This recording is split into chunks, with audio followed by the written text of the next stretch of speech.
Good evening, sim racing fans, and welcome to the Iowa Speedway. It's time for another night of Kickass Beef Jerky Winter Series action here in the Sim500 Esports Racing League. Alongside John Mush and I am Ben Kilcrease, Mitch Rollo, getting a picture that you see to you. And here we go, John. This is one of the tracks that I know you and I personally have been looking forward to most of the season here in the Kickass Beef Jerky Winter Series. Iowa is always fun, multi-groove racing, and man, I just really love this track. You and me both, brother. This is a fun track to drive. How many times did I say the word fun right there, Ben? A lot, about 160, which is how many laps we're going tonight as we bring up the Fast Track Sims track facts here this evening for Iowa Speedway, located at in Newton, Iowa. Almost a mile long, just under a tick of a mile. I think it's 4/5 of a mile, something like that. We won't get into all the fancy numbers or anything. Opened back in 2006, one of the newer tracks on the circuit. 12 to 14 degrees, progressive banking in the turns. Seats around 30,000. And today, John, the keys we got to notice there, 160 laps. This is a long race here at Iowa Speedway, and it's got a short track feel. This track, it's almost a mile long, but it really races like a short track, especially when you get down into turn 1 and 2 and you have to get woed up to make that sharp left-hander off turn 2 to get to the back straightaway. Yeah, absolutely, Ben. You couldn't say it any better, man. This track was built by Rusty Wallace to mimic Richmond, if you will. Richmond comes in at 3/4 of a mile. This one was just a hair longer, but they really drive similarly, especially that turns, like you said, 1 and 2 right there, man. That's where all the action is usually, is going down into 1 and 2. If you got a guy that's really aggressive, he can just drive it right in there, and if his car sticks good enough, he'll make that run work. But the only big difference between this track and Richmond, besides the distance, is those bumps down there in 1 and 2. Absolutely. The progressive banking, John, will maybe help you out when it comes to those bumps. You can go a little bit higher and keep up a little more speed as you go up the racetrack. That 12 degrees down low turns into 14 degrees up when you start to get near the outside into the wall. Just a couple minutes left in qualification here at the Iowa Speedway, John. 160 laps. It is a long race. It seems like an even longer race than it is, but those 160 laps are going to tick by pretty quick, running about 22-second laps here at Iowa. Yes, sir. They're going to be going by pretty quick. We're probably going to see a few cautions. Want to let everybody know now, this probably will not be a caution-free race. Iowa is not known for that, especially with the Xfinity cars. These guys will get in there and root each other out of the way if they have to. But the good news is it is not a single groove track. As Ben mentioned earlier a few minutes ago, it's a multiple groove track, so there will be opportunities to pass all over the place. That they will. As we switch from the qualifying over to the race, it's now time to run you through the starting lineup here tonight at the Iowa Speedway. And starting on the pole in the 00, he sent quick time with a 23:043. That's Larry Pace, and to his outside will be the number 39 of Jason Jacoby. Coming in third place inside row 2, Steve Sheehan, number 66. Outside of him, Chad Coleman in the number 20. Trey Edson rolls off inside row number 3. To his outside will be that 42 of Dave Comstock. And rolling in inside row 4 there, Anthony M. Calantoni. Somebody we haven't talked a whole much about there, Ben, in the 84 car. To his outside, Scott Simley in the 12. Bobby Terrell going to roll off inside row number 5 in the 9th starting position in the number 5. And his outside, Shea Ewing in the number 32. Rounds out the top 10. The rest of the field going to scroll across your screen there, John. And there's some big names throughout this 34 car field starting here tonight at the Iowa Speedway. It's getting down to crunch time here, and man, I really love this track, John. I'm really looking forward to the race tonight. Oh, you and me both, brother. This is one of my favorite tracks to drive. Iowa Speedway, man. It's got so much character to it, and it's a really competitive track, Ben. I mean, it's never any lack of action on this track at all. I think Russ did a great job of designing this track.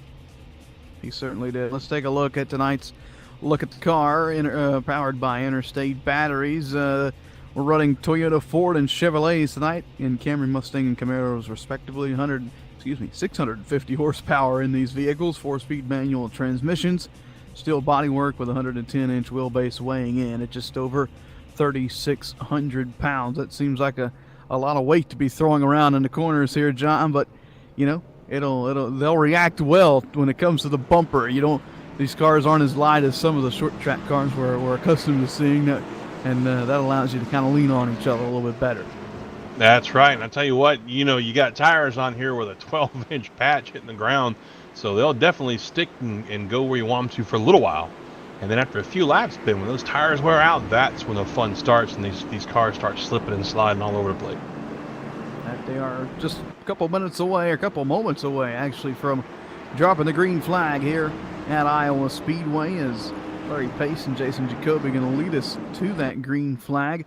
Tonight's coverage is part of the SRN Triple Threat streaming. You can tune in to us live on Facebook, YouTube, and Twitch. All you have to do is go to facebook.com/The Sim Racing Network, youtube.com/The Sim Racing Network, or find us on Twitch, twitch.tv/The Sim Racing Network _ And no matter what platform you're tuning in, John, fans are encouraged to chat with us tonight. We'll be able to check in with them. You may even get a shout out live right here on the air. But here we go, John, set to go racing for 160 laps. That's just at 140 miles here at the Iowa Speedway. Larry Pace going to lead us to the green flag alongside Jason Jacoby. Boy, oh boy, get ready for some short track tempers maybe to flare, some side-by-side racing, three-wide racing, and anything and everything in between. The field gets set to stack them up. 2 by 2 by 2. The pace car going to get to the safety of pit road. Pace, Jacoby, Sheehan, Coleman, that's the top 5. We are set to go racing in the cornfields in Newton, Iowa. We're underway in the Kickass Beef Jerky Winter Series. I tell you what, I don't know what happened to Pace there on that start, but Jacoby got a great start on the outside, and he's got that preferred line on the outside going down through 1 and 2. He'll be able to pull out and probably clear Pace coming off of turn 2 and take the lead from Pace. In the meantime, behind these two, Steve Sheehan's got his hands full of that 20 car, Chad Coleman. Jacoby takes the lead down in 3 and 4, way up the racetrack. John, I thought he was going to hit the wall, and they almost come together on the front stretch. Larry Pace almost come across the nose of Jacoby, had to check up big time on the front straightaway, and we're already side by side up front for the lead. We knew this was going to come, John. Absolutely. I'm not sure where Jason was going. He might have saw some ice cream stand over there on the side of turn 4, because he was up there pretty high. That's not a normal line to run through 3 and 4, but I think he's going to make up for it right here coming out of 4 again. He's going to pull that power move on the outside, come across the line, but look at that. I tell you what, it was so close right there, but it looks like he had to lead really narrowly. Leads it by 26 1/1000ths of a second. That's a lap time or a lap led margin you'd see at Talladega or Daytona, but tonight that will be a plenty, as these guys really going to put on a show for us. Here they come again, racing off turn number 4. Larry Pace lines up in the line right in front of Coleman. Coleman has a dive to the inside of the number 20 machine. He'll try and make up some ground on the 00, as Jason Jacoby now has a 3-car length lead to the back straightaway. Going down to 3, though, I tell you what, I thought Pace might have cleared Coleman a little bit better than that, but he really didn't. But now coming through 3 and 4, Coleman's down on the inside there. And if he can get that car stick and keep that power he's got, that momentum he's got, he might be able to clear Pace here in about a lap or 2.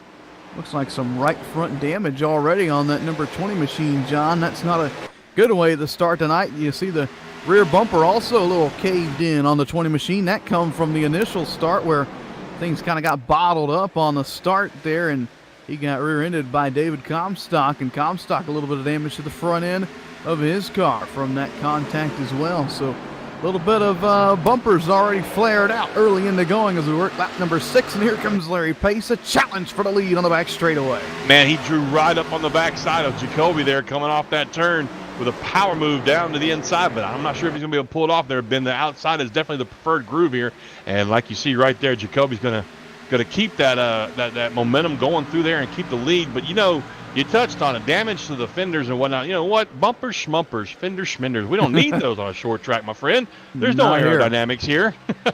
Not here. It's all about the car's setup and the driver. Everybody on the same setup tonight, so nothing really you can adjust there. Maybe some drivers changing the brake bias just a little bit, some steering ratio, but that's about all you can do with the setups here in fixed setup racing at the Sim500 Esports Racing League. To the back straightaway, Larry Pace just continuing to try and work over Jason Jacoby on that inside line, John, but it's going to be a hard task to do. Look at those guys. They're all the way up in that very, that's almost a fourth or fifth groove up by the safer barrier. And he likes it up there. We noticed he's been up there pretty much the whole race, Jacoby has. And I tell you what, once we get some rubber down on this track, Ben, and you'll start to see it darken up a little bit, that inside groove might come in a little bit better, but right now the preferred line is the outside. And I imagine it's probably going to stay that way. Here we are on lap 9, coming through 3 and 4 to lap 10. We'll probably expect to see these guys start slipping and slide a little bit more here about 15 laps. Absolutely, John. And one thing about Jacoby running as high as he is down in 3 and 4, if you're up against the outside wall, nobody's going to be able to get around you on the outside. So maybe some smart strategy there by the 39 down in 3 and 4. You can get away with it down there, John, but over in 1 and 2, you really want to apex late and at the bottom of the racetrack to get that good run to the back straightaway. And here comes Larry Pace trying everything he can to make that bottom roll. He gains a little bit on him there, but see, middle of the front straightaway there, John, as we're on board with Jacoby, Larry Pace just kind of fades a little bit. That's coming from the momentum off the top side that Jacoby gets off turn 4. Yeah, I tell you what, it looks like everybody's singled out now, Ben, all the way back to the field, pretty much the tail end of the lead lap. And, wow, look at that. They swap up a little bit there. Coleman goes high, Jacoby goes low. Doesn't really change a whole lot as far as momentum and distance right there, coming through 3 and 4, down into turn 1, 2. But I tell you what, I'm sorry, I was I got a little confused there. I'm on board with Pace. On board with Pace, you were. We were on board with the leader just a couple laps ago. We've got cameras everywhere here tonight at the Iowa Speedway. You see Larry Pace continuing to work that bottom side, and John, that bottom over the course of the run will continually get more grip build up down there. And as the tires wear out, John, that outside line is going to get more and more hairy to run. It's going to get more tedious around the top side of the racetrack is what I'm trying to say. Not to bring up any hair or anything. Man, oh man, might have to bring the razors out here at Iowa. Well, I know exactly where you're going with that statement, though, Ben, and you're right. But, I'm surprised at something. We see the 66 of Steve Sheehan back here fighting for third. That is not typical of Steve. Usually we've been watching this guy for weeks now, Ben, you and I, across several different series with the Sim500 guys. And he's normally one that likes to fade back a little bit at the start of the race and then work his way up to the front as everybody else wears their tires out. And he's up there fighting right now. Meantime, back up front, it looks like Pace has caught Jacoby and is trying to make a fight out for that lead.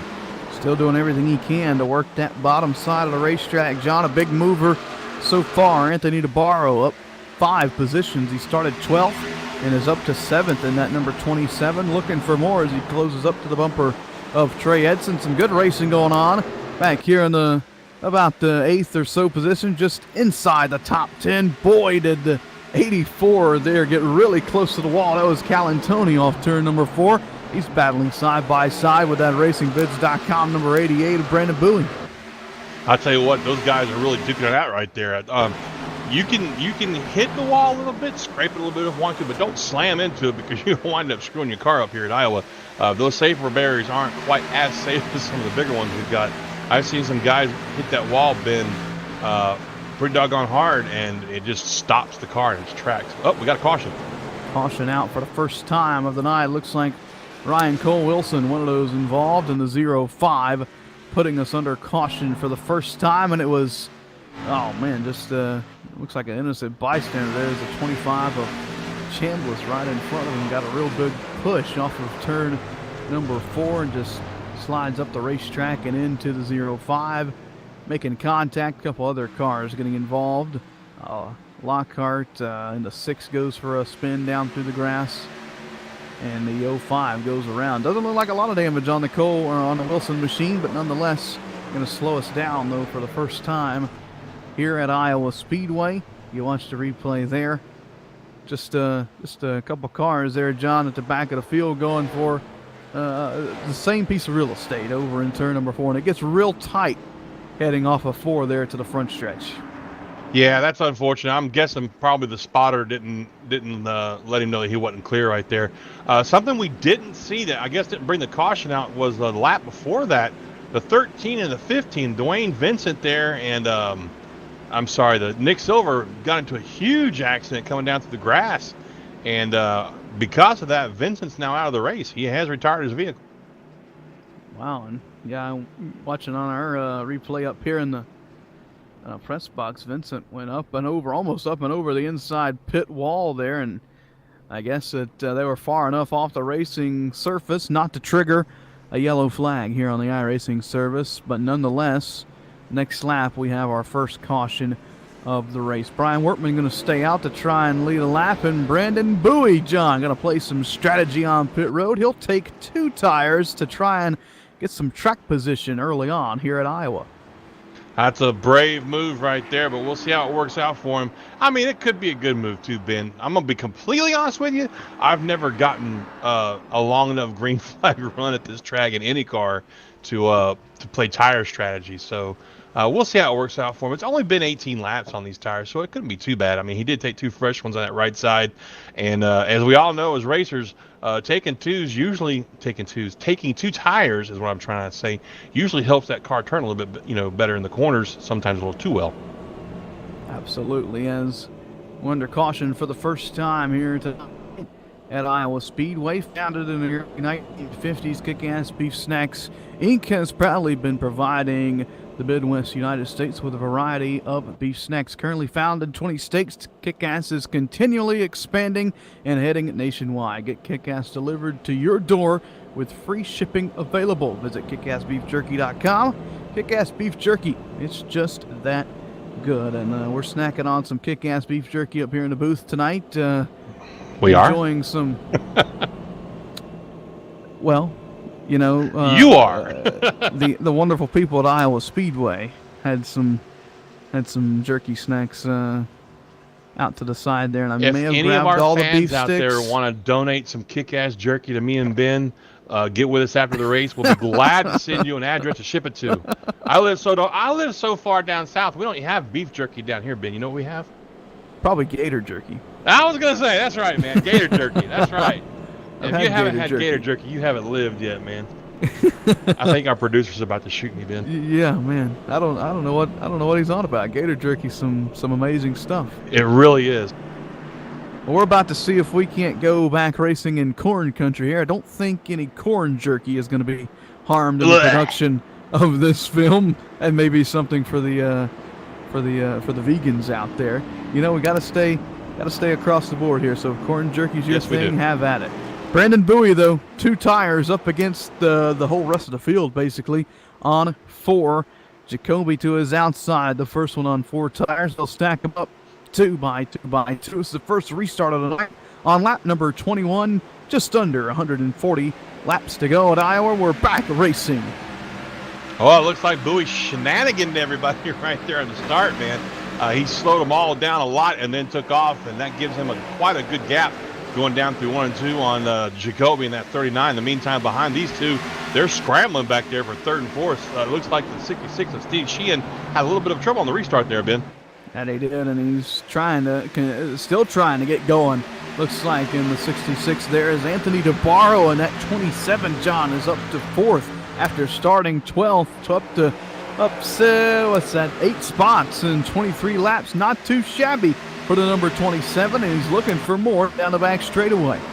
I think we have found DeBarro's forte, man. He loves these little short track super speedways, as I like to call them. He was really good at Richmond earlier this year in a different league that I saw him in.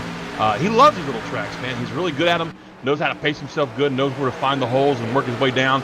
And he's working forward. Ben, like you said, started 12th, and now he's up to 4th. That he is, and he'll be working on the back bumper of Larry Pace here soon. Scratch that. They'll be working on the back bumper of Larry Pace this corner as they work through 3 and 4. Oh, and Brandon Bowie, if he didn't touch the wall on the front straightaway, he scraped the decals off of the right side. Nonetheless, and a caution gonna wave once again, and it's for Ryan Cole Wilson in the 0-5 sideways again here, and just another product of an innocent bystander again there for Cole. Just not having a good run here tonight. It looks like E.J. O'Rourke slides up the racetrack, gets into and puts us under caution for the 2nd time here at Iowa Speedway. Perfect time for us to take a quick break right here on the Sim Racing Network. We're going corner to corner coverage right here on the Sim Racing Network. We'll be back from Iowa. The most realistic online racing sim ever made. This is iRacing. Detailed laser scan tracks, fully dynamic real world cars, and over 50 series to choose from. 6 online world championships offering over $100,000 in annual prizes. This is the original esport racing game. This is iRacing.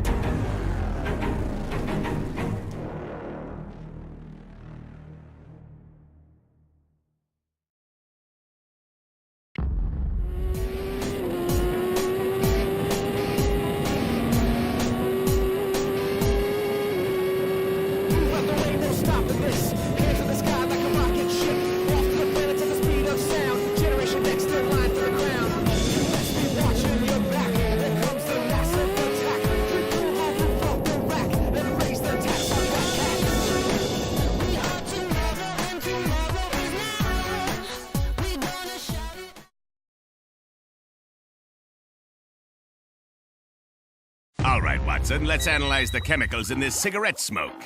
Cadmium? Check. Formaldehyde? Check. Arsenic? Sir, isn't arsenic what they used in rat poison? Yeah, isn't arsenic what they use in rat poison? Oh, what was I thinking, sir? It's not like we're gonna smoke them. Neither will the rats. Tobacco is no joke. Cigarette smoke has over 7,000 chemicals. Learn more at thefactsnow.com.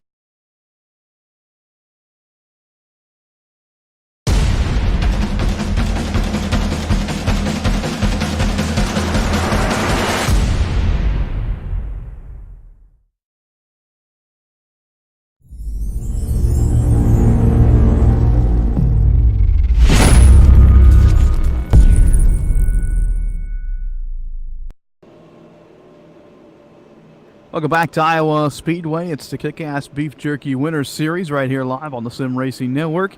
Be sure to get social with us. All you have to do, head over to Facebook.com, search the Sim Racing Network, give us a like, and head over to Twitter and follow our newly formed and newly founded Twitter page at the SRN_ as we get set to turn the lights off here at Iowa Speedway. Get set to restart for the second time tonight, John. No takers on pit road that time by, but nonetheless, Brendan Bowie out in front on the two tires. He had that one scare with the wall off turn 2 off turn 4 just a couple laps ago, but nonetheless, he's held his own up front on those two tires. Maybe some of the guys behind him starting to take some notes. Yeah, and I'm wondering, though, do you think he's going to be able to snooker the rest of the field on this restart like he did last time? I mean, last time he lagged back, coming out of four-wheel there, had to slow everybody down and then just took off and kind of left everybody sitting there with their thumbs in their mouths. So I'm wondering if they'll be able to pull that off again. They had the thumb in the mouth because they'd been eating some Kick-Ass beef jerky and was getting the flavor off of it. But nonetheless, Brendan Bowie leading here at Iowa Speedway on the two tires. John, I think if he can get another good restart here and get out in front and pace the field to the pace where he wants it, I think he's going to have a good shot at keeping this lead. Absolutely, and the thing to remember is it's too early in the race right now for these guys to be playing too aggressive. To be racing too aggressively, bumping and banging and all that. So if he does get a decent restart, I'm almost 100% sure that Jacoby will settle in second there and just ride and watch for a little while. But then again, we've been wrong before, haven't we, Ben? Yeah, we have. Next week, the Kick-Ass Beef Jerky Winter Series is throwing it back at the Darlington Raceway. Join us Wednesday night live right here on the Sim Racing Network at 9 p.m. Eastern. Love throwback. Gonna have some awesome throwback schemes and some awesome racing nonetheless at Darlington come next week. Really looking forward to that. Really looking forward to getting this thing restarted, which is what we're just a couple of turns away from doing. 130 laps to go. At the line is Brendan Bowie and Jason Jacoby on the front row. Then Pace, DeBarro, and Sheehan round out the top 5. The field in control of the driver on two tires, Brendan Bowie. Set for green. There it is. We're back back underway, and a good restart again there by the 88 as he leads the field by 5 car lengths to 1. He has got to be the Kyle Busch of Sim500 as far as restarts go, man. He gets these guys every time. Look at him go. He's got like a 5-car length lead going down into 3 right there. He left everybody sitting back on that restart. But man, look at that move by Jacoby there into 39. Drove it down to 3 and got into the wall just a little bit. He's going to lose a lot of momentum right there, Ben. I was more impressed by the move down in 1 and 2 by Anthony DeBarro. Slung it up to the outside of Larry Pace. Pinches him off in turn 2. DeBarro now up to a podium position. And this is a driver that once he wants to get to the front, he is headed there and he's on a mission. And I tell you what, he is not going to stop with third, I don't think. Like you said, Ben, he's got his eyes on the lead. And I would be very surprised if within the next 5 to 10 laps we don't see that 27 leading this field. Absolutely. As to the back straightaway, he'll sit in third for now. And for the most part, John, Jacoby hasn't been able to reel in the 88 for the time being. Brandon Bowie doing pretty good on those 2 tires off turn 4. Got a little tight for him there, but he stays in it and still got a 3/10, almost 4/10 of a second lead that time by at the line. So a good lead for Bowie. And, you know, if I'm back there in 4th, 5th, 7th, 8th, 10th, John, I'm thinking if we get another 20-lap run or so, everybody else comes down, takes 4. I'm looking at maybe staying out and taking only 2. He got a little loose off 4 there, though. Those tires may be starting to scream as the run goes on. We'll have to just keep an eye on that 88 and see how he continues to react over the course of this run. Well, that would definitely be a strategy later on in this race, Ben, once we get, past that 100-lap mark, and if we get a caution at that point, definitely look at taking 2 tires. But I think you're right. Right now, he's probably going to pay the price for that here pretty soon. I do see the 39 kind of inching his way in there towards him a little bit, and that 27's always lurking back there in third. That he is, but now Jacoby, if he gets to him, how do you get around him? Do you try the bottom, maybe slide job off turn 3 and 4? We'll see what he does. He runs the middle side of the racetrack here. Can't really gain a lot of ground on the 88 machine off turn 4 to the front straightaway. Bowie able to keep up the momentum from the top shelf. And we have another caution on the racetrack. It's Michael Keaton in the 7 involved down in 3 and 4. Oh, that's unfortunate. I think we were about to see one hell of a battle for that lead right there. That we were. It happened in the middle of the back straightaway where and Gaboo get together, and Keaton just couldn't quite catch up with the wheel and comes back and catches Gaboo again. So Gaboo not only involved one time with the 7 in the middle of the backstretch, but gets involved with him again after he was trying to save his machine there. So Keaton going around putting us under caution for the 3rd time. Lockhart and Ryan Cole-Wilson also getting another piece of the incident there. So that'll be their, looks like Cole Wilson's 3rd incident of the night.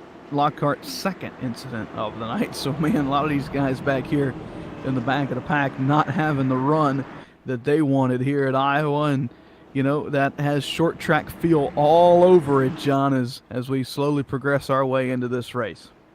It does, absolutely. In the meantime, back up front, Ben, we've got takers on pit road. It looks like everybody. Oh! I stand corrected. Wow, the 88 took me in the booth. Holy crap. Wow. And we questioned the 2 tires. Now on the no tires, I've got a feeling he might be a duck. A sitting duck, yeah. Yeah, a duck sitting in a frozen pond for our Canadian producer there. He is going to be going nowhere on this restart if everybody else behind him takes even 2 or 4 tires. That was a very questionable call right there, Ben. But I tell you what, I got to give it to him. He's got the cojones, as my Mexican friends would say. In the meantime, you're not going to believe this, but it looks like everybody took 2 except for Pace.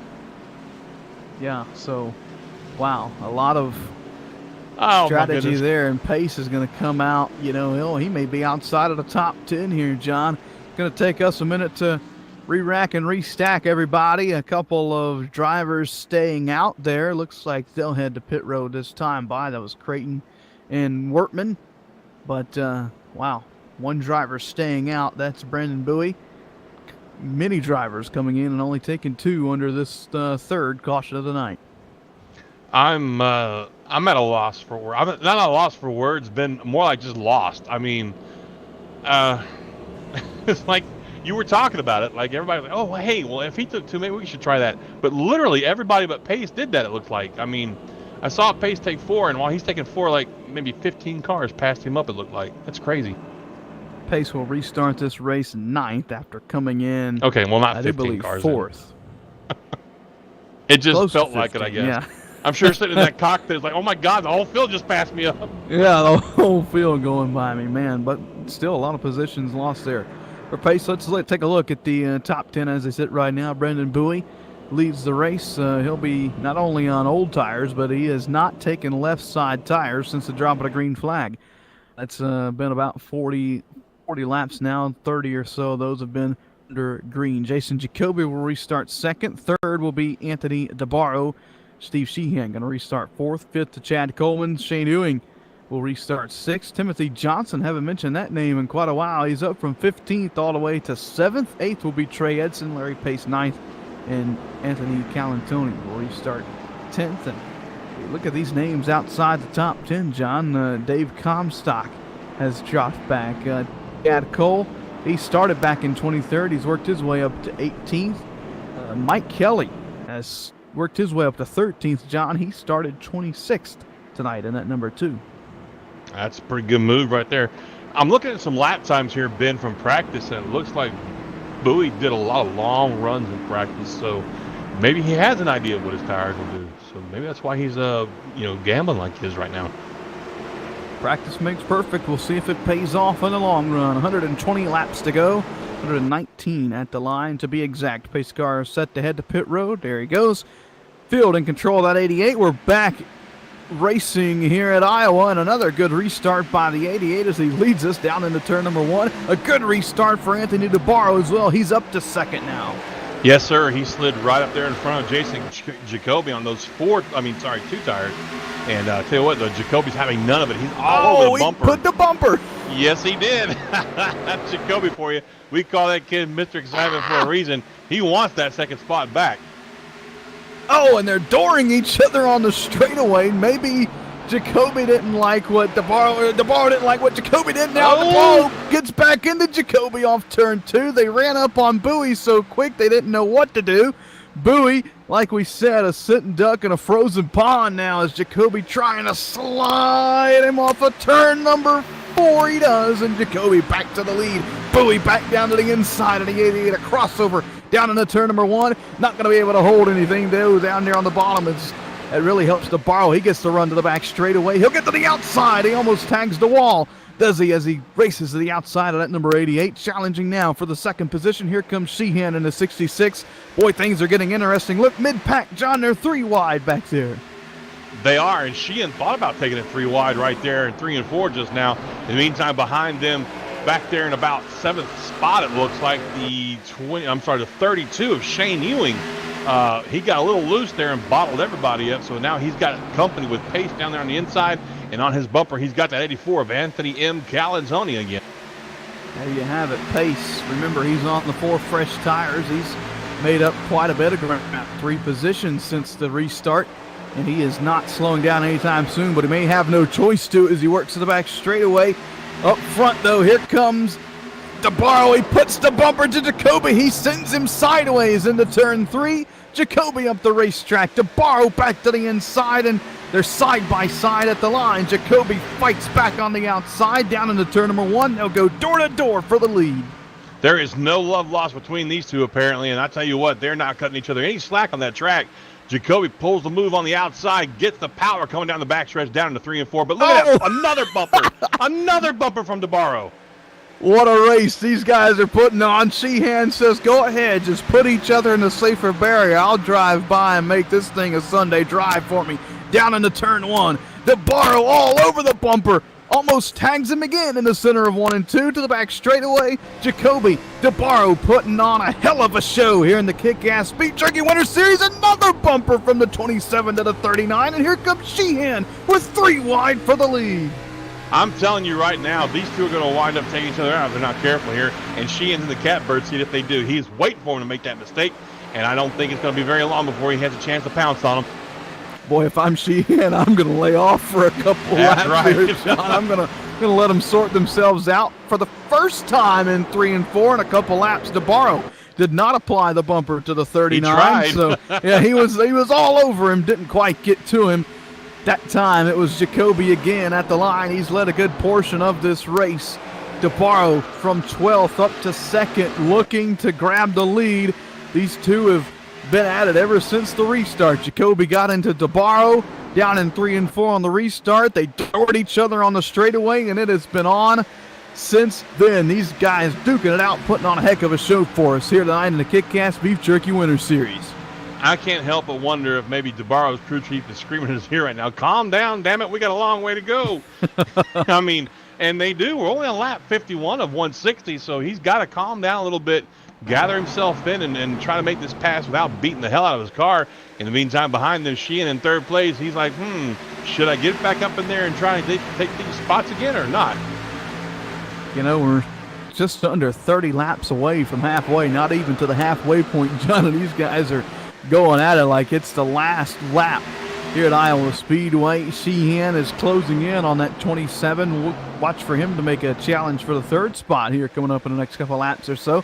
Let's talk about that car sitting in 4th there, John. Chad Coleman, he started 4th, kind of fell back at the beginning of the run. He was around the top 5 for the first part of the run there, and then after those last couple of cautions, he dropped back outside of the top 5, almost outside of the top 10. He finds himself now back inside the top 4, and look at the guy behind him, John. Remember, 4 tires for Larry Pace. He is closing in on the top 4 in front of him, and then we'll go back even further to a gaggle of cars racing down into turn number 1, led by Brandon Bowie, the driver on old tires that cannot seem to catch a break.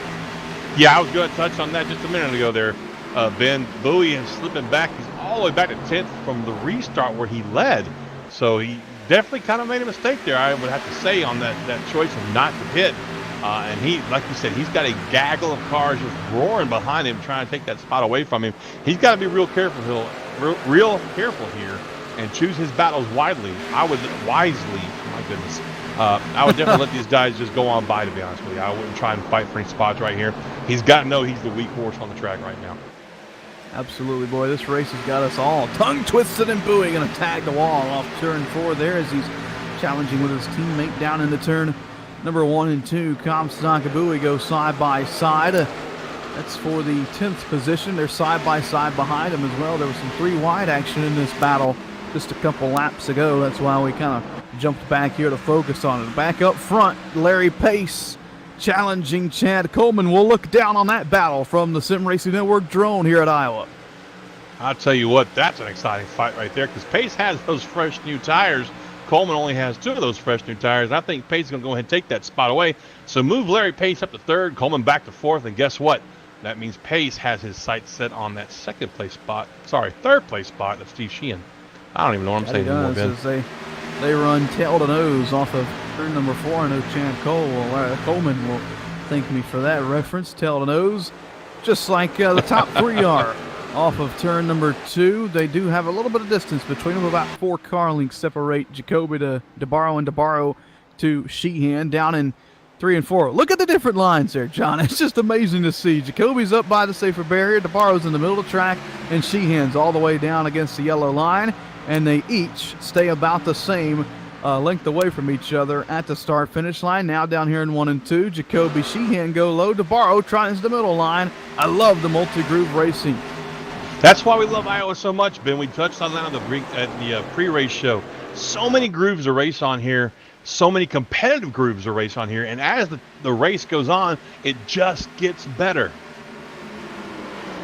That it does. Boy, I tell you what, DeBarro really got close to the wall off turn 4, and that allowed Sheehan to close up to the rear bumper. Sheehan going to be challenging now for the 2nd spot. Oh! He gives him the bumper, and sideways goes DeBarro. He saves it, and here comes Larry Pace. He says, excuse me, pardon me, I'll take advantage of this. He takes it 3 wide, and Larry Pace, look at that. That's simple. From 4th to 2nd in 1 turn. And Sheehan wiggled a little bit to get down there into 1. Sheehan doesn't drive like that, folks. He is not a dirty driver or an aggressive driver. That's why you saw him back off a little bit once he got into the bumper of the 27. They were trying to give him a chance to gather it up. But what that did, though, that let everybody behind him catch up to them. You've got Chad Coleman in the 20. You've got the 84 of Calantoni. And you got a 10 car, Trey Edson, somebody we haven't talked about yet tonight there, Ben. He's worked his way up into this picture as well. Yeah, I wouldn't count Trey Edson out yet. We know how dominant he has been in the Joe Gibbs Racing All-Season Sim Series that just came to a close. He won the championship at Bristol just a couple nights ago. He's going to the NASCAR race in Texas in the spring, part of his championship winnings, and we know he's going to be a force to be reckoned with late in the going. And as we just cross under the 100 lap to go mark, John, closing in on 97 to go here at Iowa, still not even to the halfway point, and these guys are putting on a heck of a show. You know, I still haven't gotten a response email from Trey about being his +1 for that package yet, man. Yeah, you don't never give up. Just never give I up, won't. John. I won't. I want to talk to him after the race. But in the meantime, back up front, I tell you what, Jacoby loves seeing all that action behind him in his mirror because he's got out to a 1.3 second lead now. Nice and comfortable lead for him. He's got clean air in front of him. He can run the line he wants with no worries at all, folks. So we're kind of tail to nose to tail, bumper to bumper, whatever you want to call it, all the way back to about, I don't know, it looks like 9th or 10th is where we got our first fight there, Ben, between the 32 of Shane Ewing and the 42 of Dave Comstock. That we have in Comstock. He got a little mixed up on some pit strategy and has been almost trapped outside the top 10 ever since a couple cautions ago, and he's finally about to crack his way back in and try and snag 9th away from Shane Ewing as they race down into turn number 1. That checkup in front of him did allow them to kind of catch that small pack in front of them, but not too much, and if they keep battling like this, it's going to be real hard for them to do anything. Look at E.J. O'Rourke there in the 41, John. This is one of his favorite tracks. He started 14th. We've seen him involved in some incidents, and he's just outside the top 10 there, looking to crack his way also into the top 10, trying to follow that 42 up through the field. And he brought the 12 with him of Scott Simley, and behind Scott is the 28 of Timothy Johnson, somebody else we haven't talked about a whole lot tonight. So we got a nice little 5-car battle going right here for one spot. And I'll tell you what, you know, they might somebody might get a little tired of waiting here in a little bit. Looks like O'Rourke really wants to get by that 32. And there's a crash on the front straightaway. The 4 of Gillenwater was sideways, somehow saved it, and that may be the kick-ass moment of the night if we can get a replay on that. That car was sideways. Johnny looked like a dirt late model, tagged the right rear quarter panel against the wall, dropped the gear, and went with it. I'll tell you what, whenever you can see a door number from turn 1 coming out of turn 4, that is never good. Not at all, but a great save by Gillenwater. And I tell you what, John, nothing hotter than a Gillenwater, especially after that move off turn 4. Oh my goodness, that was great. I'm speechless. Give me a second to catch my breath after that. Well, I'll give you a second. I'll give you a couple seconds. It's a perfect time for us to. They're crashing again off turn 4. The 32 of Ewing gets a little sideways, as did E.J. O'Rourke. And boy, just as we were about to head to break there, another close call off turn number 4 is the tires, It's the tires, John. Ben. The tires. We've been on green for a long time, buddy, and that's when these tires start slipping and sliding. We talked about it at the pre-race show, and then, the top of the race. I sound like the weatherman. At the top of the hour. Can we take a break now? Yeah, we'll try that again. It's Jacoby leading this race. He's out in front by just over a second. Larry Pace is third. Anthony DeBarros sits third. There's battles all over the track, but you won't miss a thing on our corner-to-corner coverage. We'll be back from Iowa.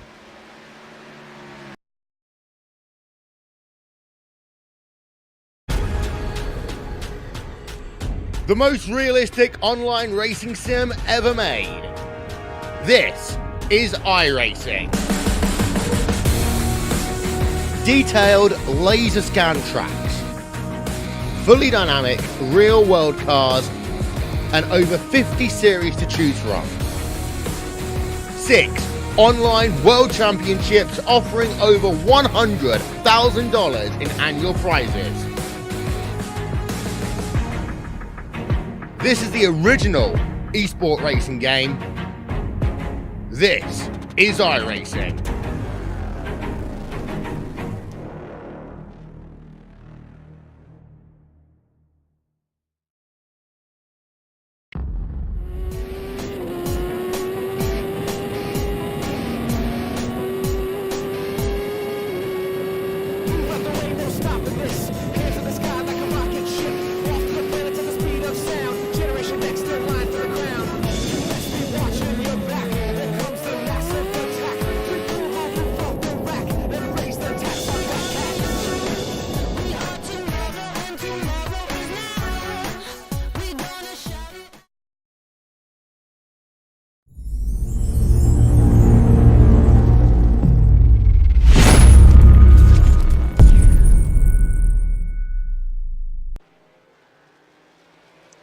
Welcome back to Iowa Speedway as Jason Jacoby continues to lead as we close in on the halfway point.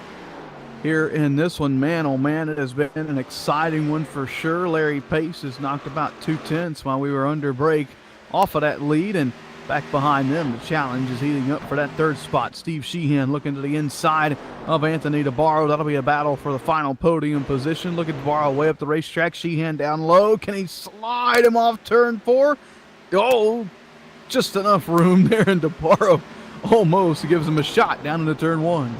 Yeah, I think DeBarro used his car up a little bit there in that fight with Jacoby earlier, but we know from watching already, he does not like being slide jobbed.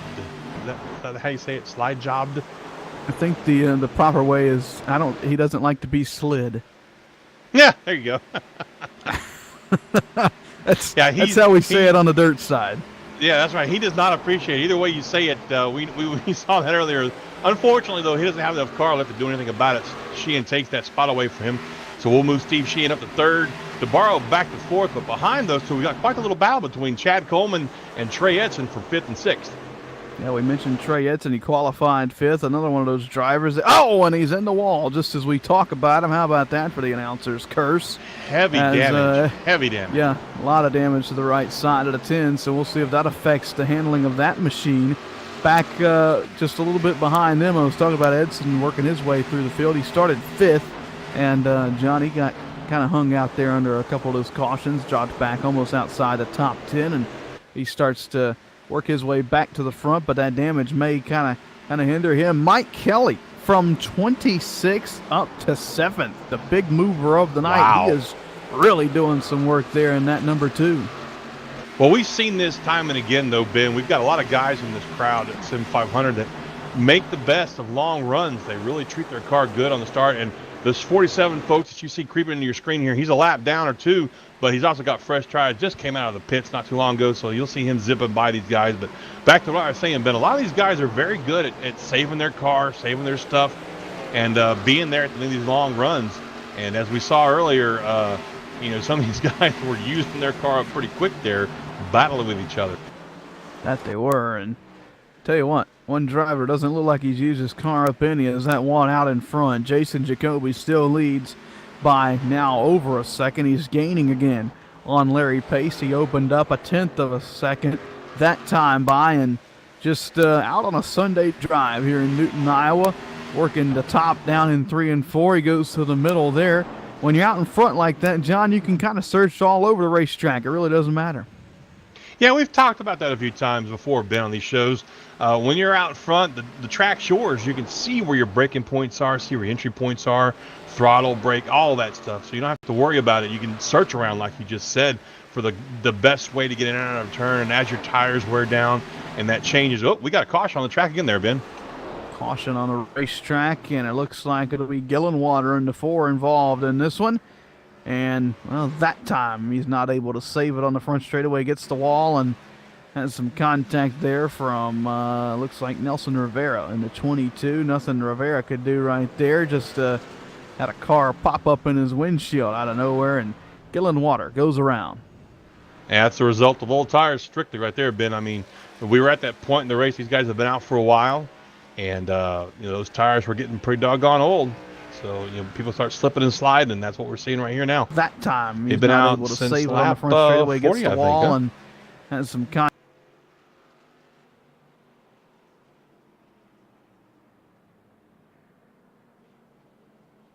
And here we come on the pit road. It looks like everybody's coming down. I knew we were going to see Pace because he hasn't been on there in a while. But not Pace, Bowie, the 88 car of Bowie.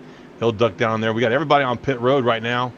And we're going to watch and see how this goes and see who comes off pit lane first. And as we do that, folks, just stand by and we'll let this thing trickle down a little bit and see who stays out and who stayed in.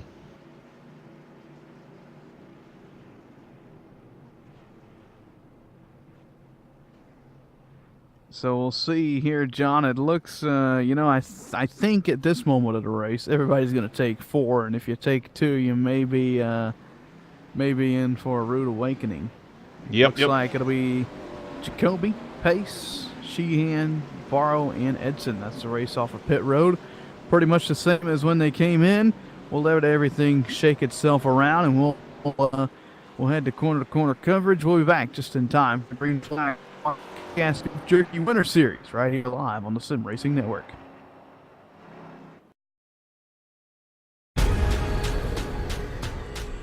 The most realistic online racing sim ever made. This is iRacing. Detailed laser scan tracks, fully dynamic real world cars, and over 50 series to choose from. 6 online world championships offering over $100,000 in annual prizes. This is the original esport racing game.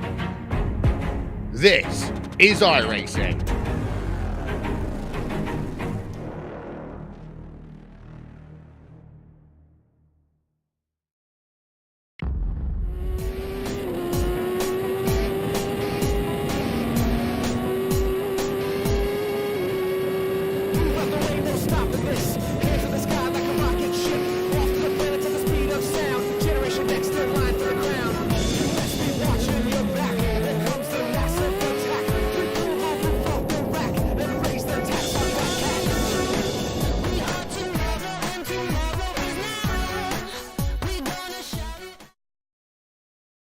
All right, Watson, let's analyze the chemicals in this cigarette smoke.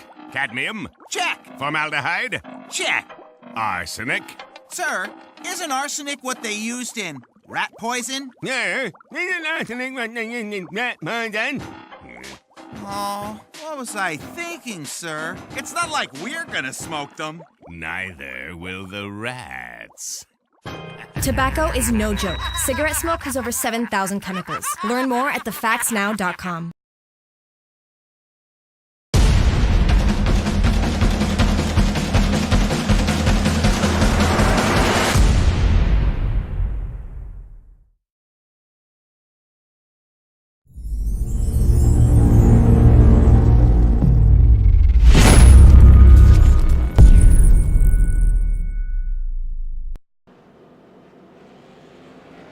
Welcome back to Iowa Speedway as we turn the lights off atop the iRacing.com Ford Mustang pace car and get set to rack 'em and stack 'em for a restart here. Jason Jacoby will pick the outside for this restart. He'll lead us back to the green flag alongside Larry Pace and Sheehan, and DeBarro will make up row number 2. Row 3 will be Edson and Coleman. Row 4 is Combs and Kelly, and row 5, Simley and Calantoni as we get set here for the restart on lap number 88. And if that's a precursor for anything, John, we're used to seeing that 88 being driven by Jacoby and some other series, so maybe that's a sign of things to come tonight. Maybe we can see him in victory lane here in the Kickass Beef Jerky Winter Series. Well, we know he wants it, and he chooses the outside for his restart, so he's doing everything he can to get it. So here we go, Ben. The pace car's in. Pace car is in. They'll stack them up 2 by 2. Green flag back in the air. A spectacular restart for Jason Jacoby. He'll lead us down into turn number 1, followed by, well, we'll call him his arch nemesis, Anthony DeBarro, up to second. We could call that Obi-Wan and Anakin up front, I guess, right? I'm sorry. We'll go with that. Crickets. DeBarro. Well, you're right, though. These two have had quite the rivalry going on tonight there, Ben. We saw them both applying bumpers to each other earlier, dooring each other coming off the turns. So there's no love lost between Jacoby and DeBarro there in the 27. But, right now it seems pretty calm. But I'll tell you what, give me about 10 laps to go, and we may see a completely different story between these two. Absolutely. Just past the halfway point here at Iowa Speedway. 80 down, 70 to go. DeBarro trying to close in on Jacoby, but Jacoby is just opening up that lead out in front. John, you got to be careful, though. You can't put too much strain on the tires because you got a guy like Sheehan behind you. You got DeBarro right there that we're on board with now. He works the bottom side down in 3 and 4. Behind him, Sheehan and Pace go side by side for the 3rd spot. Pace working the top side. Sheehan trying to bottom, and look at the run that Pace gets down into turn number 1 from the top shelf. Yeah, I can't help but wonder if DeBarro's not maybe just trying to save some stuff for the long run here, because, I mean, that's a heck of a gap that Jacoby's put out to right now, and they've all got 4 tires. So maybe that's what the plan is right here with DeBarro in that 27, is to just kind of pace himself a little bit and to save his car up a little bit. In the meantime, behind him, like you said, pace is like, I don't know if I should pass this guy or can I pass this guy, but let's find out going down into 1. Absolutely, as those 3 actually battle for the second position, the runner-up spot on the racetrack. They still have Jacoby out in front of this field, over a half-second lead last time by at the line. We'll see what it is this time by, as DeBarro looked to maybe cut in a little bit there, and he did. Cuts it down under a half a second, and now look at the line that DeBarro takes in 1 and 2. Really high arc, and tries to get the good run off turn 2 to the back straightaway. Looks like it worked for the 27. He sits second. Third is Larry Pace. Fourth is Sheehan. Fifth is the Joe Gibbs Racing off-season Sim Series champion Trey Edson. Then you have Coleman, Kelly, Johnson there in the 28. Comstock and Simley in the 12 round out the top 10 as we kind of start to log some laps here in the second half of the race. And folks, if you were with us at the top of the show, we talked about this, how much the tires were going to put down rubber on this track and how the track's going to change. If you look now in 3 and 4 right now, as our leaders come through it, you'll see that black stripe. Oh, Jacoby got up into the wall just a little bit there, coming off of 4, and then going back down to 1 here, you see that same thing, that little darker area right there from the middle up, from the bottom up to the middle there. That's tire rubber that's been put down on this track. We started this race off with about a 101 degree track temperature. It's now up to 112. So these tires start getting slick, and it's great to watch these cars with these tires been at this time of the race. And it is. And, you know, John, as a short track announcer, I always get asked, why does the track take rubber? And you know, I kind of refer to if you're on a hot sidewalk in the summer, if you're wearing a shoe with a black sole on it and you take the side of it and just run it across the concrete, it leaves a black streak. Same thing with the tires here. It just leaves a trail of rubber behind, and that's where the rubber comes from, and that's why you see the dark patches on the racetrack. Same deal on the dirt side of things as well. It just puts the rubber down on the racetrack. And I tell you what, John, once these tracks get heated up, you don't want to walk on them, as we have a challenge for the lead. The bar looking to the inside, a power move, and maybe a slide job incoming. He's going to go for it. Cleared him off of turn number 4. I mean, he just sent it down into 3, made that slide job work, and I'm wondering if Jacoby didn't just let that one go for now. I mean, Jason's got to remember, he's got at least 61 more laps to go, 62 laps more, so he doesn't want to, like, push it too much. But earlier tonight, we saw that same thing happen vice versa when Jacoby put the slide job on DeBarro, and DeBarro put the bumper to him. But this time, he's going to let the DeBarro go, and I guess just settle in there in second, it looks like there, Ben. At least for now, is Jacoby going to sit for second. And I think, John, had DeBarro not cleared him, we'd have seen a bigger fight out of Jacoby down the front stretch and into 1 and 2. But DeBarro cleared him down in 3 and 4, and Jacoby said, go ahead, take it, I'll try and run you down later in the run. 60 laps to go, 100 laps complete here at Iowa. Let's pause 10 seconds for station identification.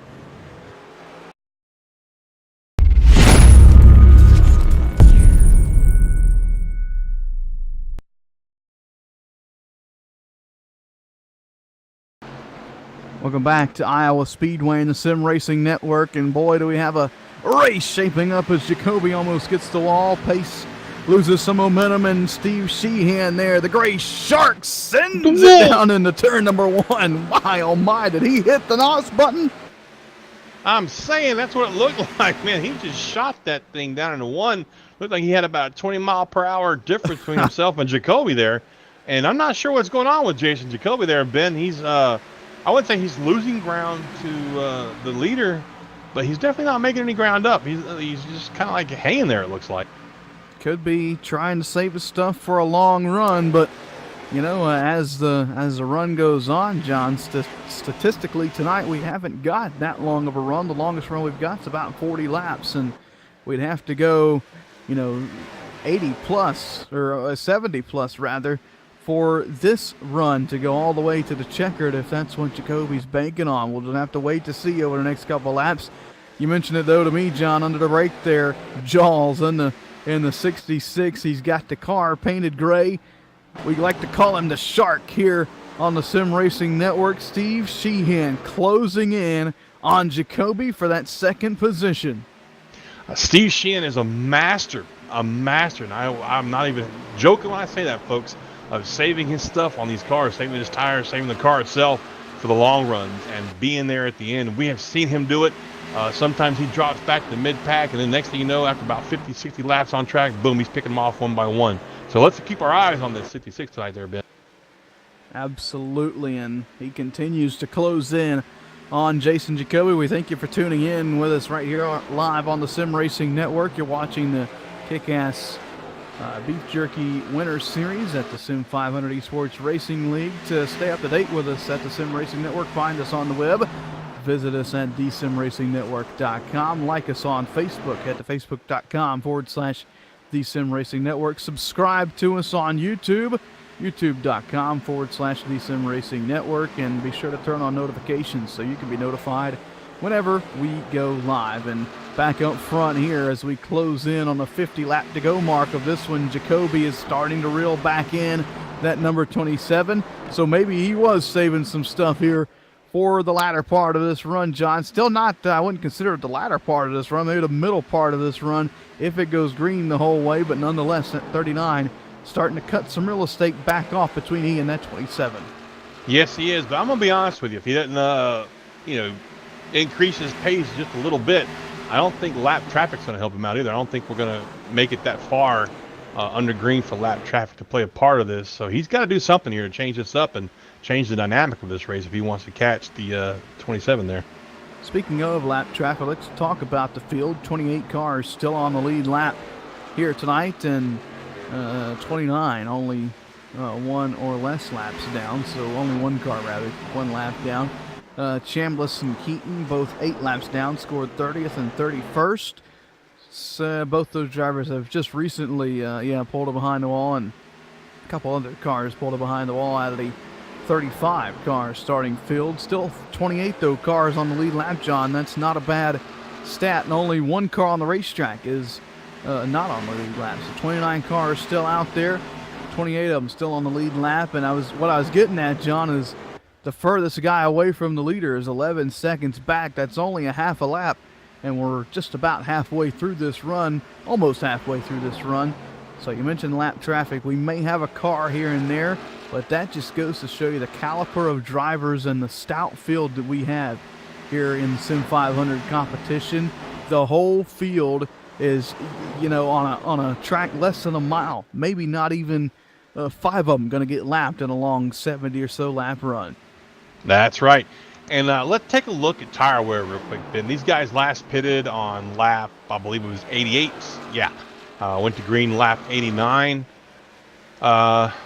Jacoby, for instance, he did a lap 23.6 on that restart, and his last lap by was a 25.1. So not too much of a fall off in 22 laps, but as you multiply that over the next 50 laps? No, sorry, 47 laps.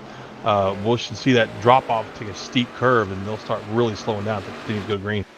Absolutely, and one driver that wants them to stay green is the driver of that 66. He is really liking the long runs. We don't call him the Shark for nothing. He is one of those drivers that is right there at the end. Cue the Jaws music at the end of the long run. He knows how and where to put his car in position to really come out on top late in the race. We've seen him do it time and time again. Now he's challenging Jacoby there for that second position. He runs the bottom side down in 3 and 4. Jacoby is still up there around the middle to top, and it's really interesting to see the multiple grooves here at Iowa. Sheehan down around the bottom, and look down here in 1 and 2, John. As the run goes on, you've seen the top 2 drivers, Anthony DeBarro and Jason Jacoby. They've kind of moved up the racetrack in 1 and 2 to kind of maybe help them on corner exit. And you see even Sheehan now going middle in 3 and 4, trying to find some speed here with 45 laps to go as he tries to get that second position away from 39. I was watching Sheehan these last few laps, and he dives it down hard right there in 1 and 2 low, but watch how much ground he loses on exit right here. He loses, a couple of car lengths there because Jacoby's running that middle to high groove going through 1 and 2. And let's see if he can make it up right here in 3 and 4, Ben. Closes up a little bit. Passing them, though, John, when he gets there, going to be a completely different story as we've seen all night long. Here he comes down in 1 and 2, closes up again, but Jacoby going to get that run off of turn number 2 and down the back straightaway to kind of propel himself further and further ahead. Larry Pace back and forth, just kind of sitting back and watching everything happen in front of him. Then Trey Edson sits back in 5th, and from 6th on back, boy, they are tail to nose, got a gaggle of cars there. A Starling pack as they race down into turn number 1. Coleman, Kelly, Johnson, Simley, Bowie, everybody running all in that mix there. Look at Comstock in the 42 trying to work his way back into the top 10 as well. In the meantime, back up front, it looks like Sheehan has finally reeled in the 39 of Jason Jacoby. He's within half a car length there, Ben, going down into 1 and 2, and he makes all his room up right here. Look at that. Gets right on the bumper, but has to check up a little bit. Jacoby takes his line away from him because that is not where he normally runs right there in 1 and 2. Yep, a lot of spotter communication there and looking up in the mirror, really focusing on where he is better on the racetrack and where you can kind of set your car up and set your line up to kind of hinder him and kind of slow him down.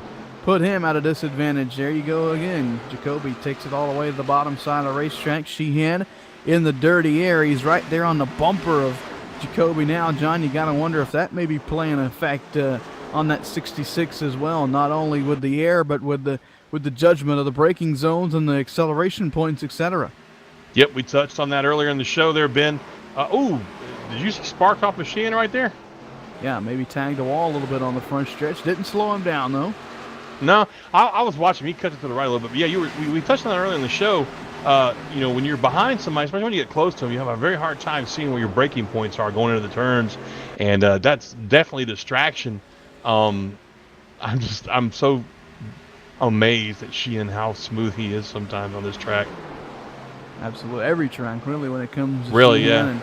And down into 1 and 2, just really can't get to the point where he needs to be to really make the move on Jacoby just quite yet, as we're closed in under the 40 lap to go mark. It'll be 38 to go this time by, and into 16 of Dwight Beverly just put it into the pit road attenuator. We stay green though. Nonetheless, a close call there, as some of these drivers don't want to see a caution. I can guarantee you that at the top of that list would be Anthony DeBarro in the 27. Absolutely. I think 16 was trying to get on a pit road, just came in a little bit too hot there. But, yeah, that could have been a disaster right there for DeBarro. He definitely does not want to see the caution because he's been working his lead up a little bit there. He's out to almost a little bit over a second there, Ben. A little over a second for DeBarro, and Ryan Cole Wilson's got some fresh tires and kind of playing a little havoc here for the leaders as he's trying to get through these guys, but trying to be as respectful as possible and give as much room to the lead pack as he can. Wilson there on the bottom in the 0-5. He's been caught up in a handful of incidents tonight. He's now scored 2 laps down after coming to pit road and grabbing some fresh tires. Yeah, I tell you what, I love that car, but boy, he's definitely roughed it up a little bit tonight. That paint job looking a little rough for wear. Meantime, behind him, it looks like Sheehan has finally reeled in the 39 Jacoby, and we may have a fight on our hands here for a second here shortly there, Ben. Last lap alone, Jacoby and Sheehan both cut in a 1/10 of a second on DeBarro's lead.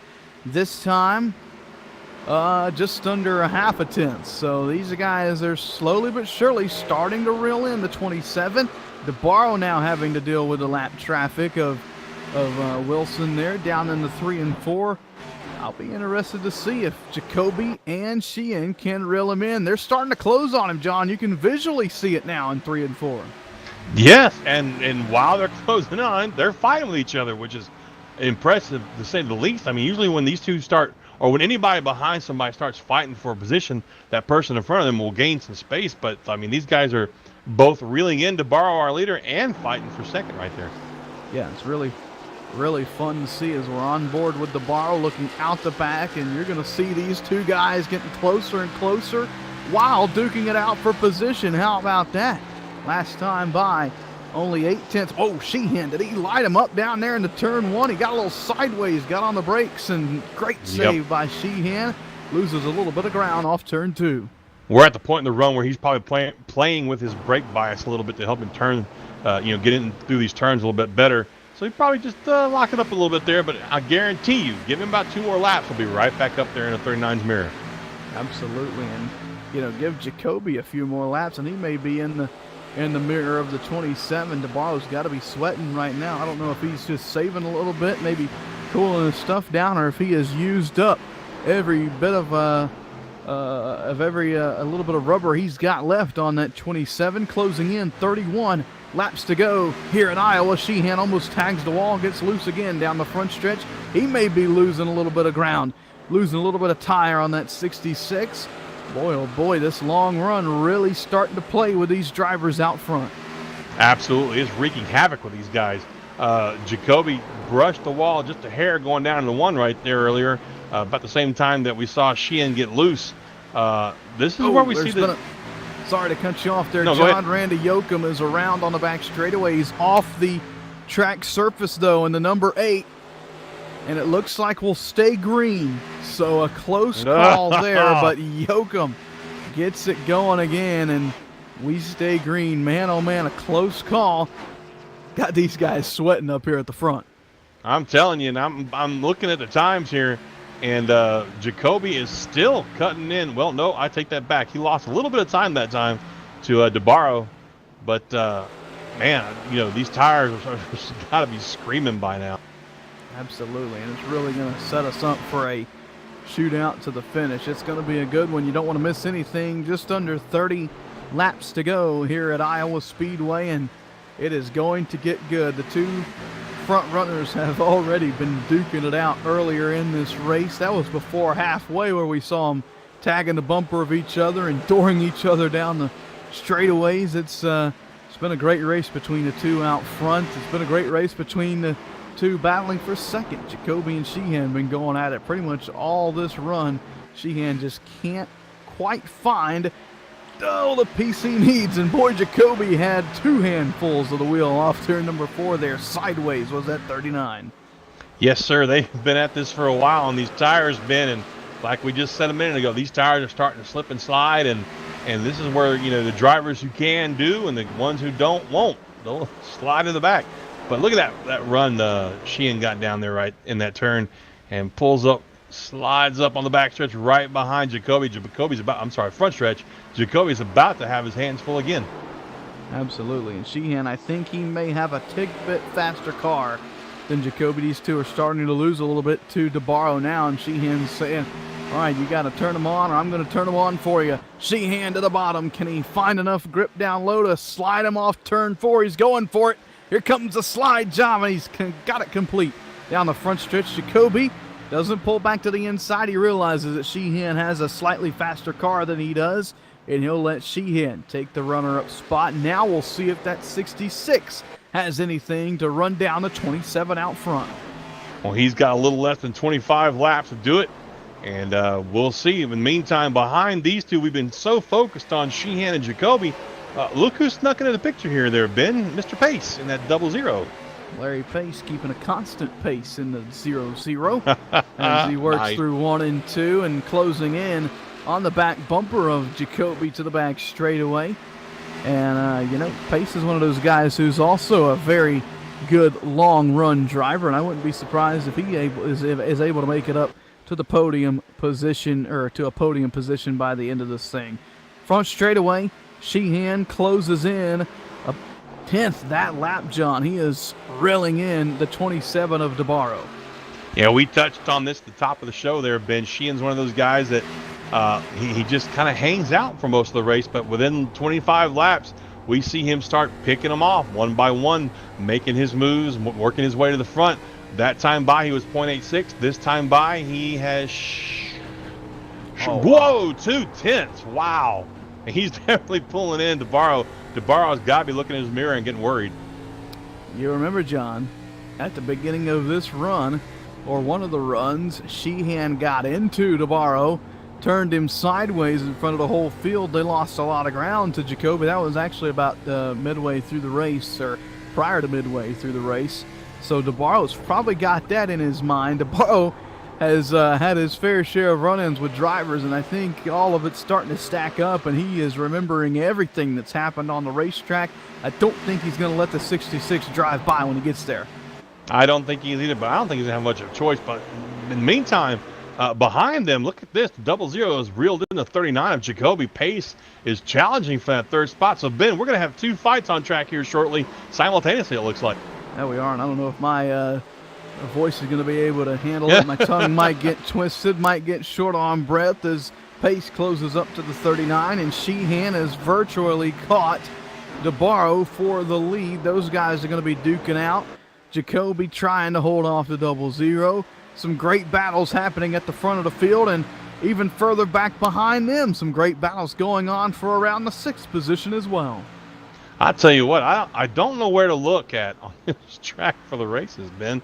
It's just so, everybody's doing their own thing out here.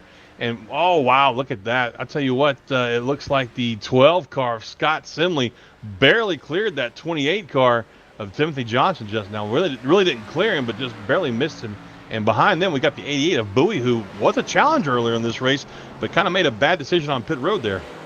Yeah, he's stayed out up front, and stayed out on 4 tires, on no tires rather, on one of those cautions, and he's mired outside the top 10s.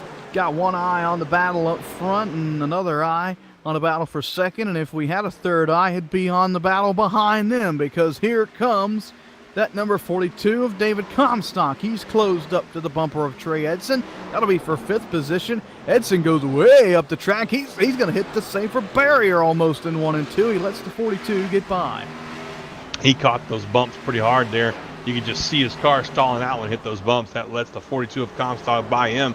In the meantime, back up front, Sheehan is just reeling in DeBarro there. He's within about a car length and a half going down into 1 and 2, and that's where his strong point is through 1 and 2. He gets a really good run coming off of there. Look at that, Ben. Coming down that backstretch, he pulls right up onto it. Right there. It's a car length now between the top 2. 15 laps to go this time by at Iowa Speedway. Sheehan likes the bottom down in 3 and 4. DeBarro more comfortable up top. If these two get to battling, John, don't count out the 2 behind them. They're going to be right there in the mix as well.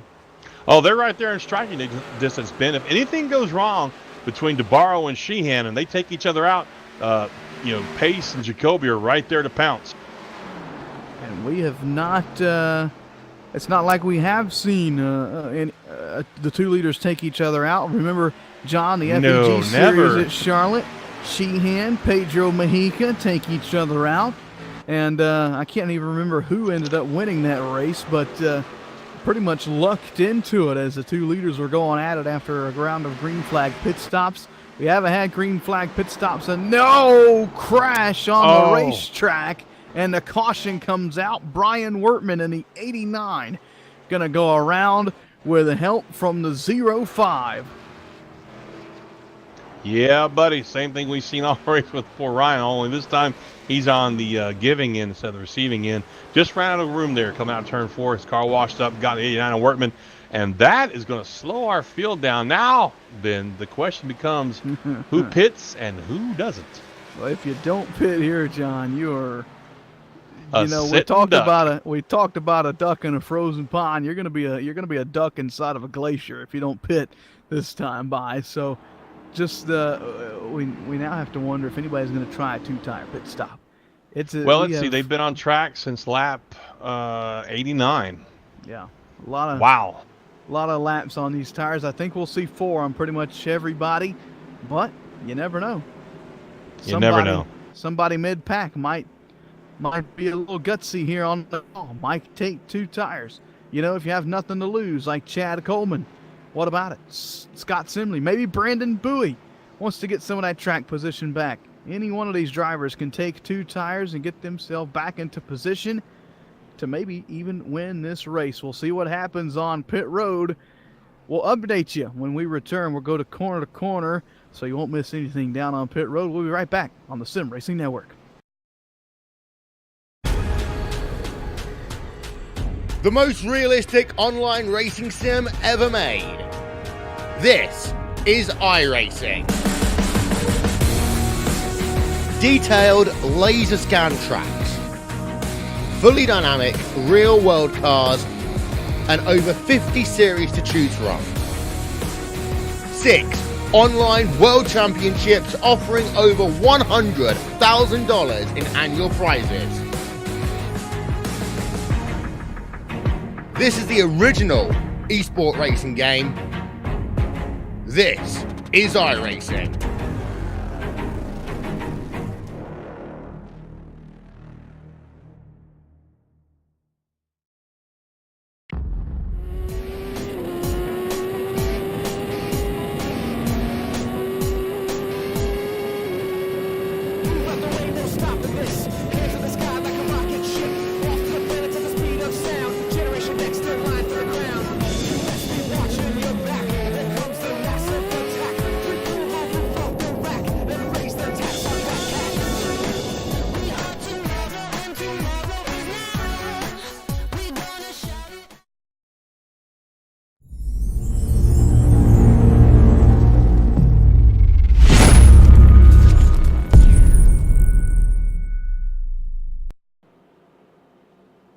Welcome back to Iowa Speedway, and boy, are things about to get interesting. It'll be a restart with under 10 to go after the longest run of the race. Brandon Bowie going to be the highlight under this caution, taking 2 tires on that pit stop, John.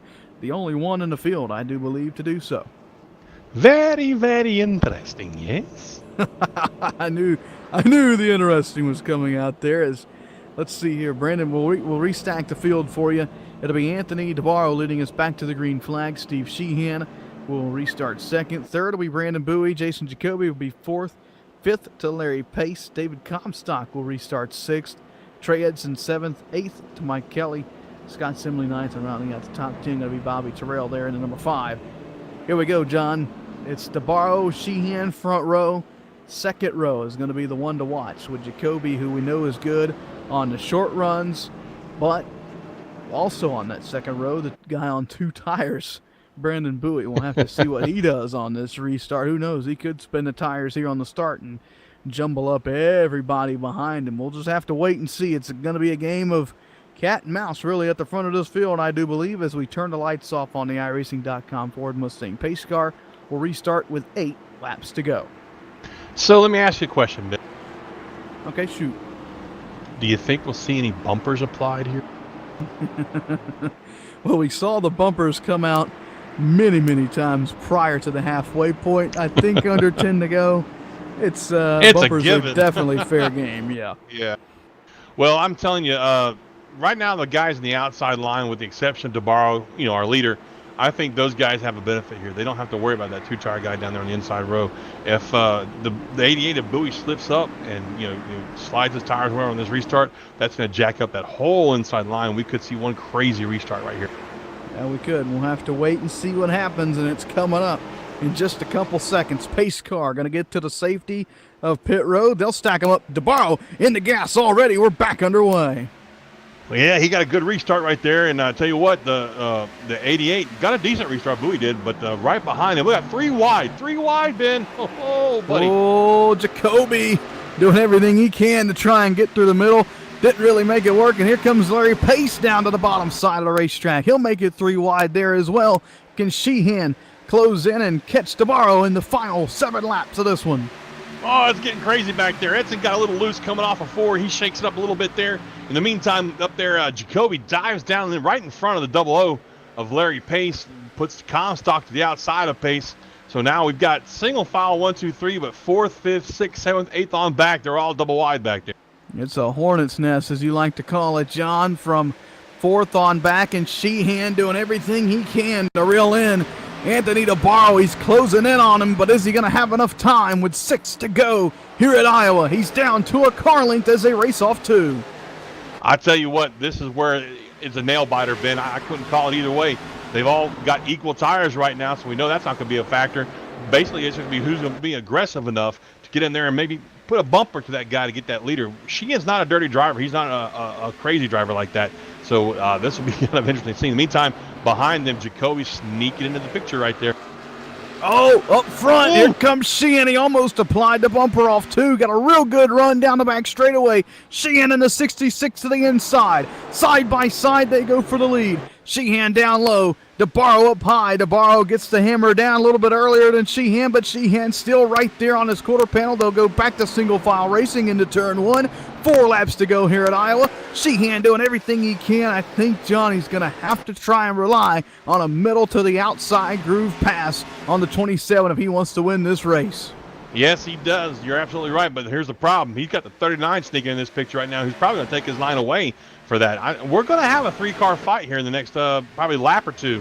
Jacoby got into the outside wall just a little bit going into 1.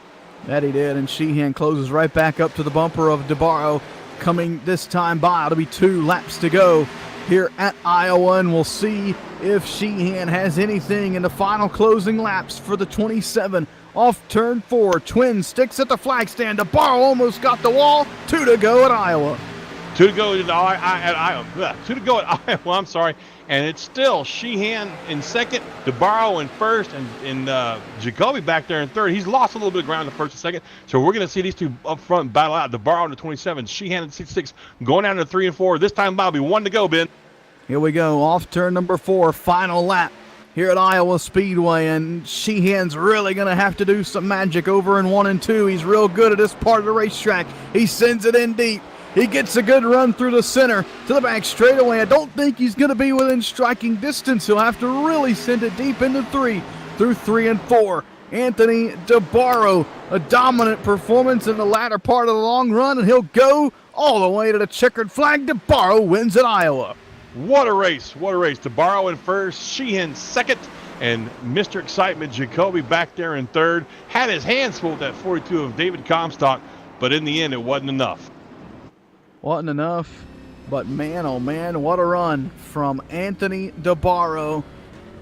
Him and Jacoby going at it in the first half of this race, putting on a show. And boy, did he put on a show there at the finish as well. He'll head around to the front straightaway. Perfect time for him to burn him down. Perfect time for us to watch him do so on corner-to-corner coverage while we pay some bills as well. You're watching the Kickass Beef Jerky Winter Series on the Sim Racing Network. Interviews coming up next.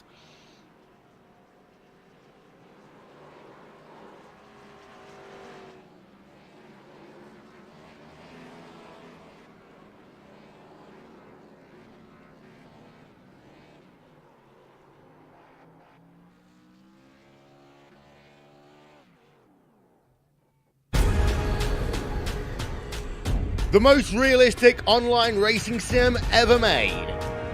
This is iRacing. Detailed laser scan tracks, fully dynamic real world cars, and over 50 series to choose from. 6 online world championships offering over $100,000 in annual prizes. This is the original esport racing game. This is iRacing.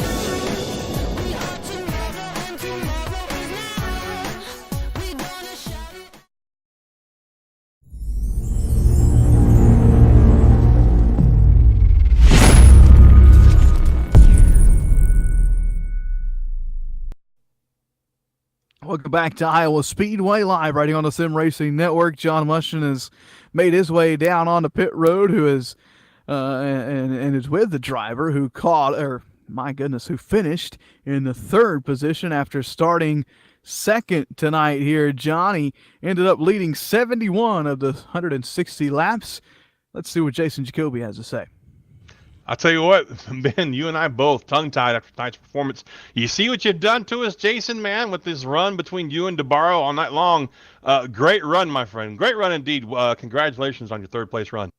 Thank you, John. Congrats to Anthony on the win. I tell you what, like I said on Monday night in the Joe Gibbs Racing Off-Season Sim Series presented by Interstate Batteries, I don't get into people intentionally. I checked up earlier so I could give Anthony some room on that one restart when Brandon was in the lead, and I still got into him. So I apologize to him for that because that wasn't intentional. I checked up earlier than I normally would have to give him extra room, and I still got into him.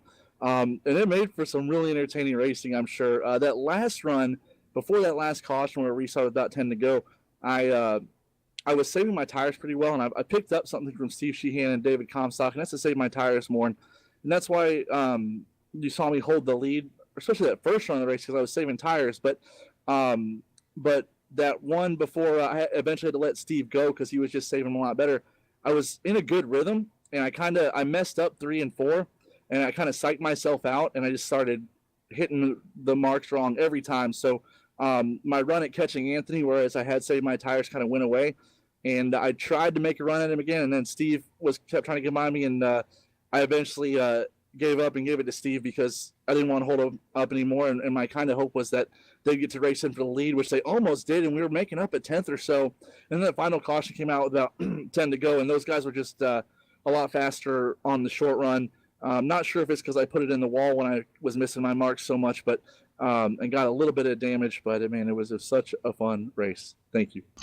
Well, I'll tell you, Jason, it was fun up in the booth. We were both out of breath for a while there watching you and DeBarro trading paint, but that's what short track racing is all about, my friend.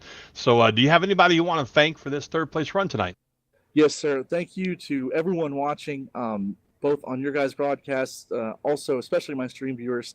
Awesome folks over here, and I try to send them over to you guys as well because I think it's awesome to have kind of like an in-car video feel, and then also the actual race broadcast itself.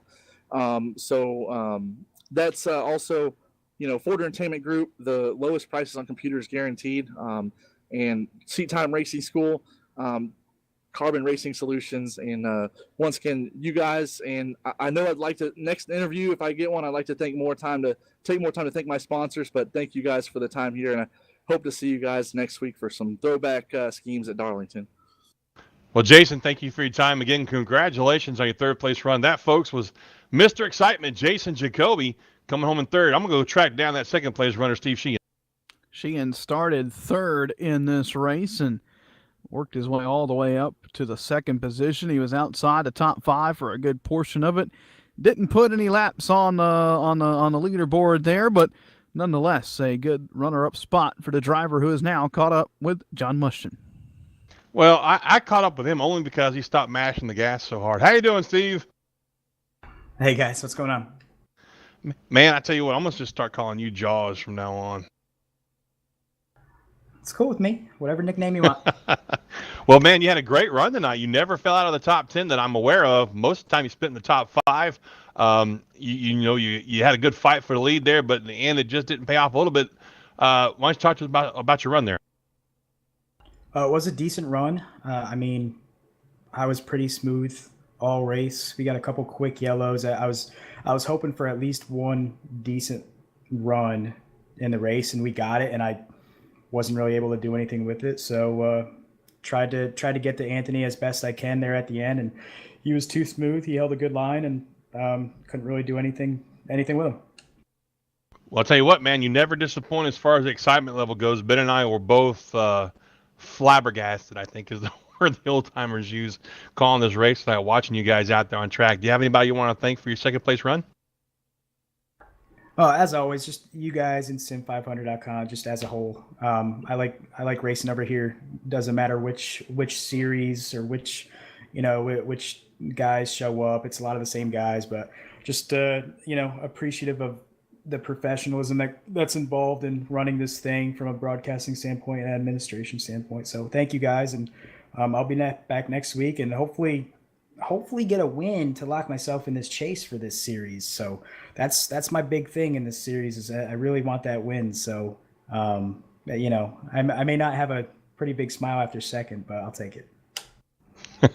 Well, folks, that's Steve Sheehan brings it home in second tonight. Another great run by the man that we know as Jaws. He likes to sneak up on people after those long runs. Well, I am going to throw it over to Ben Kilcrease, who I believe has caught up with our race winner in Victory Lane for the Old School's Graphics and Designs Victory Lane interview. Thank you very much, John Anthony DeBarro, down here in Victory Lane after winning at Iowa Speedway in pretty dramatic fashion. Anthony, if I gave you one word to describe this race, what would it be? I don't even know where to start. I mean, I honestly think if you take any of the top 15 cars and you put them out front at the end there, it was going to be the same result. It was incredibly tough to pass. The setup we had on track felt like it had 80 pounds in the right front to start around. It was just ridiculously tight. And the only reason the cars were getting a little squirrely off there on that long run is because we were just having to throttle up on the outside and we were wearing out the left rear. Talk about your drive to the front. Started 12th in this race, didn't get the qualifying effort that you wanted, and you drive all the way. You were in the top 3 by halfway, it seemed like. Talk about that drive through the field and how hard it was to make passes and where you ended up making the passes out on this racetrack. I think I only had one restart that whole time coming through on the bottom, so I was just able to get the guys outside and make your positions in the first 4 corners, and then you can't pass. It's just it was a little ridiculous out there. I mean, it was multi-groove, but it was so tight that even if you went down low, you couldn't get to carry the momentum off because you couldn't carry that much speed up off the corner, and the guy on the outside had such an advantage. There you have it. DeBarro makes it sound easy, coming around the outside, worked his way, and ended up leading 64 laps tonight in that long run. There at the end, you were pretty much a dominant car. Sheehan was starting to catch you there before that final caution. Were you getting a little nervous there in the car, or were you still cool and calm behind the wheel? No, that caution didn't come out. It was his race that saved my behind for sure. I even said it on all teams because I knew I burned my stuff up. I just didn't think he was going to get Jacoby that quickly. He let him go, so he was really reeling me in. I wasn't even going to be able to hold him off. It's definitely he was the long run car for sure. There you have it. Caution may have been the saving grace for Anthony DeBarro. Who do you want to thank for putting you here in Victory Lane tonight, Anthony? You guys up in the Sim Racing Network do a great job each week. And Dizzy Motorsports, Nick wasn't here tonight. Tim had some bad luck, and Shane had a pretty decent run. Other than that, let's one more race to the chase. I believe we're locked in now, so go to Darlington and try to keep out of the wall and see if we got the same result. There you have it. That's about all you can do at Darlington. Keep it out of the wall and go as fast as you can. Thanks again for the time, Anthony, and congrats on your win here at Iowa. Thank you. I'll talk to you next week. There you go. He sounds pretty confident, John. Looking forward to chatting with us next week. He was hinting maybe a podium finish at Darlington. I'll tell you what. Darlington, where do I even start with that track, Ben? I would never be so bold to say I'm going to finish at all at Darlington, to be honest with you. I love that track. Don't get me wrong. It is a blast to drive, but my God, every single car you can put on that track drives completely different from the one before it. I mean, none of the cars drive the same, especially the B car. But yeah, I would like to see him back those words up, to be honest with you. We'll see if we can. Let's take a look at the final finishing results from tonight. Anthony Debu. There we go. This race got me tongue twisted, John. Anthony DeBarro takes home the victory. Steve Sheehan comes home second. Jason Jacoby, Dave Comstock, Larry Pace rounds out the top 5. Trey Edson, Mike Kelly, Bobby Terrell, Scott Simley, and Chad Coleman. That's the top 10 there. As the rest of the field going to scroll across on your screen, John. Boy, Iowa Speedway, it just does not disappoint. It doesn't matter what car we put, from the Legends all the way to the NASCAR Monster Energy Cup cars. This track right here puts on a heck of a show. I'll tell you what, Ben. If I if my brain wasn't so old and battered, but if I could, bring up a top 5 list of all the races I've done in iRacing that I enjoyed the most, Definitely top 5 would be late models and super late models at this track. Even the cup cars at this track can be a blast. That's where they're racing in the official series this week, by the way, folks. Jump out there and subscribe if you want to join the fun. But yeah, this track is so much fun to drive. If you love Richmond, you'll love Iowa. That's all I can say. Iowa, the big brother or big sister to Richmond, whichever way you want to put it. John, as we get set to head out from Iowa Speedway here tonight and get set for the throwback at Darlington next week, any final thoughts from the Corn State? Just once again, God bless everybody, all of our listeners out there, viewers and whatnot. And Darlington's going to be fun, folks. If you're into the history of NASCAR, make sure you tune in next week because the throwback week usually involves a lot of throwback paint schemes. I've already done a couple of them for these guys. They're looking great. It's going to be bring back some great memories for you. And my God, man, it's Darlington, Ben. I mean, what's not to love? We're looking forward to it. It's going to be a fun broadcast, to say the very least. That's next Wednesday, right here, same time, same place on the Sim Racing Network. If you loved what you saw tonight, be sure to catch up with us on the web, thesimracingnetwork.com. Subscribe to us on YouTube. Follow us on Twitch and give us a like on Facebook. That's going to do it, though, for us tonight here in the Sim500 Kickass Beef Jerky Winter Series. For Mitch Rollo, John Mushton, I am Ben Kilcrease, saying good night from Iowa. We'll see you next week at Darlington. Remember, when you're out there on the roads, to put that phone down. Good night from the Sim Racing Network.